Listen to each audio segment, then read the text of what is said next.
Asubuhi ya leo chama cha Chadema kimeangusha taarifa nzito. Hujambo na karibu kwa taarifa zetu za Kenyascope, na ikiwa ni siku yako ya kwanza hapa, tafadhali kumbuka kusubscribe. Mgogoro wa mali ndani ya chama kikuu cha upinzani nchini Tanzania sasa umefika katika hatua mpya ya kisheria. Kesi hiyo iliyozua mjadala miongoni mwa wanachama wa Chama cha Demokrasia na Maendeleo Chadema sasa inatarajiwa kusikilizwa katika mahakama ya rufani jijini Dodoma. Na hatua hiyo inakuja baada ya hatua ya nadra kuchukuliwa ya kuomba mapito ya maamuzi yaliyokuwa yametolewa katika mchakato wa kesi hiyo. Ni mgogoro unaohusu madai ya mgawanyo wa mali za chama.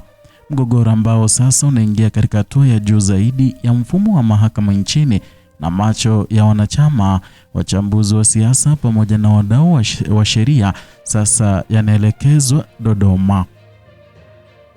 Chama cha Demokrasia na Maendeleo kimethibitisha kuwa kesi inayohusu mgawanyo wa mali za chama sasa itasikilizwa katika mahakama ya rufani.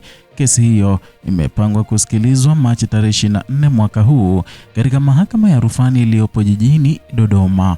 Kwa mujibu wa taarifa iliyotolewa na chama hicho Machi tarehe 13 mwaka 2026 kupitia mitandao yake ya kijamii, shauri hilo sasa linatambuliwa rasmi kama kesi ya marejeo namba ya 3 ya mwaka 2026.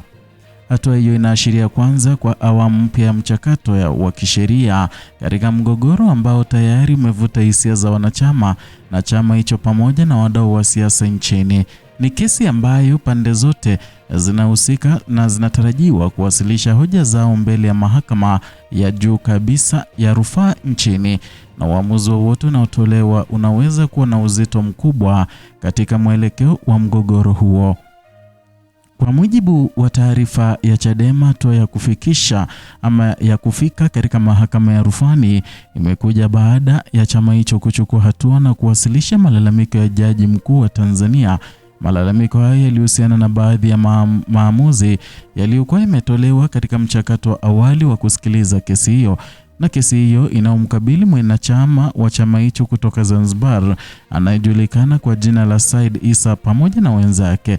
Na katika maelezo yake, Chadema kimeeleza kuwa barua hiyo ya malalamiko ililenga kuomba mapito ya mwenendo wa baadhi ya maamuzi yaliyotolewa wakati wa usikilizwaji wa shauri hilo.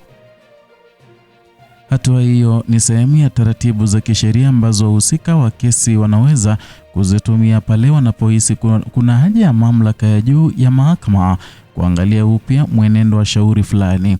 Baada ya kupokea malalamiko hayo, Jaji Mkuu aliamua kuliitisha jalada la kesi husika. Hatua hiyo ililenga kulifanyia mapito jalada hilo ili kuchunguza hoja zilizokuwa zimewasilishwa. Na katika mfumo wa kisheria wa Tanzania, hatua kama hiyo hutoa nafasi kwa mamlaka ya juu ya mahakama kuchunguza kwa kina mwenendo wa kesi pale wanapowasilishwa hoja au malalamiko kutoka kwa wahusika wa shauri.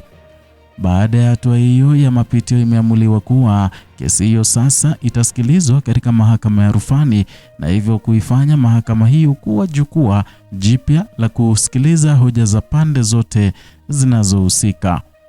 Chanzo cha mgogoro huu ni madai yaliyowasilishwa mahakamani na mwanachama wa Chadema kutoka Zanzibar kwa jina Said Issa pamoja na wenzake, na kundi hilo lilifungua kesi wakidai mgawanyo wa mali za chama hicho. Ingawa taarifa ya chama ikuweka wazi kwa kina aina ya mali zinazodaiwa katika kesi hiyo, imeelezwa kuwa madai hayo yanahusu rasilimali za chama. Tangu kufunguliwa kwake, kesi hiyo imekuwa ikijadiliwa kwa muda, na mjadala wake umeenea ndani ya chama pamoja na miongoni mwa wachambuzi wa siasa. Masuala ya mali na rasilimali za vyama haswa vya kisiasa mara nyingi huwa nyeti kutokana na umuhimu wake katika shughuli za kisiasa.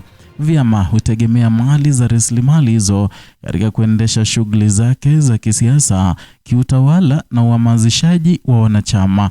Kwa hiyo madai yoyote yanayohusu mgawanyo wa mali za chama yanaweza kuvuta hisia kubwa, hasa pale yanapohusisha wanachama wa chama hicho wenyewe. Na katika taarifa yake, Chadema kimesisitiza kuwa kimekuwa kikifuata taratibu zote za kisheria katika kushughulikia swala hilo. Chama hicho pia kimeeleza kuwa kimeendelea kuheshimu mfumo wa mahakama nchini na kwamba kinaamini kuwa haki itapatikana kupitia mchakato wa kisheria unaoendelea. Kwa mujibu wa maelezo ya chama, hatua ya kupeleka swala hilo katika mahakama ya rufani inalenga kuhakikisha kuwa shauri hilo linapata usikilizwaji wa kina wa haki. Ni msimamo unaolenga kuonesha imani ya chama hicho katika mfumo wa sheria na utawala wa mahakama na katika migogoro ya kisheria inayohusisha taasisi kubwa kama vile vyama vya siasa. Mara nyingi vyama hivi huchagua kufuata mkondo wa sheria ili kupata suluhisho la kudumu, na hatua ya sasa inaonekana kuwa sehemu ya mchakato huo.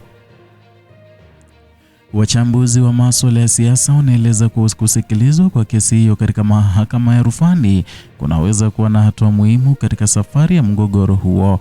Mahakama ya rufani ina mamlaka ya kuangalia kwa kina hoja za kisheria zinazowasilishwa mbele yake, na mara nyingi maamuzi yake huwa na uzito mkubwa katika kufikia uamuzi wa mwisho wa mgogoro wa aina hii. Kwa mujibu wa wachambuzi, kesi hii inaweza kuwa na athari kadhaa na katika taswira ya chama hicho kisiasa, hasa ikizingatiwa kuwa masuala ya mali za chama mara nyingi huzishwa na uongozi, uwajibikaji na uwazi wa ndani ya taasisi za kisiasa. Aidha, kesi hiyo inaweza pia kuibua mjadala mpana kuhusu namna mali za vyama haswa vya siasa zinavyosimamiwa na pia jinsi migogoro ya ndani ya vyama inavyoshughulikiwa kupita mfumo wa sheria. Kwa sasa wadau wengi wa siasa wanafuatilia kwa karibu mwenendo wa kesi hiyo, wakisubiri kuona namna mahakama itakavyopokea na kuchambua hoja za pande zote. Ndani ya Chadema, kesi hiyo tayari imevuta hisia za wanachama, na wanachama wengi wanaendelea kufuatilia kwa karibu hatua za kisheria zinazochukuliwa katika shauri hilo. Hii kwa sababu masuala ya mali za chama yanaweza kuathiri shughuli mbalimbali za chama hicho, kuanzia uendeshaji wa ofisi, kampeni za kisiasa hadi shughuli za uhamasishaji wa wanachama.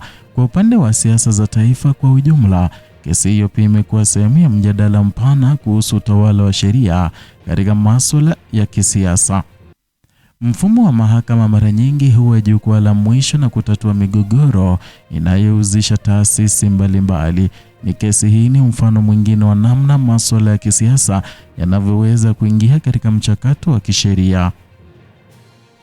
Kadri tarehe ya Machi 24 mwaka huu inavyokaribia, macho mengi sasa yanaelekezwa katika mahakama ya rufani jijini Dodoma, na siku hiyo itakuwa muhimu katika kutoa mwanga kuhusu hatua itakayofuata katika mgogoro huo. Pande zote zinahusika zinatarajiwa kuwasilisha hoja zao mbele ya majaji na mahakama hiyo, na mahakama itachunguza kwa kina hoja hizo kwa kuzingatia sheria na taratibu zilizopo.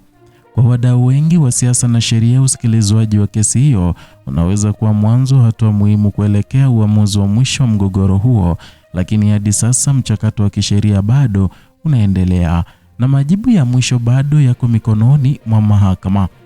Kadri kesi ya mgawanyo wa mali za Chadema inavyoelekea kusikilizwa katika mahakama ya rufani Dodoma, jambo moja linaendelea kubaki wazi, ambalo ni mgogoro huo sasa uko mkononi mwa mfumo wa sheria, na uamuzi wa mahakama unaweza kuwa hatua muhimu katika kuamua hatma ya shauri hilo pamoja na mustakabali wa mgogoro huo wa kisiasa na kisheria.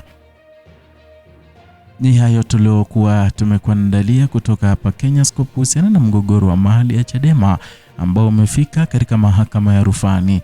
Zidi kuwa nasi, na unachostahili kufanya ni kusubscribe, kulike na kushare video zetu ili tuweze kuwafikia ndugu na jamaa.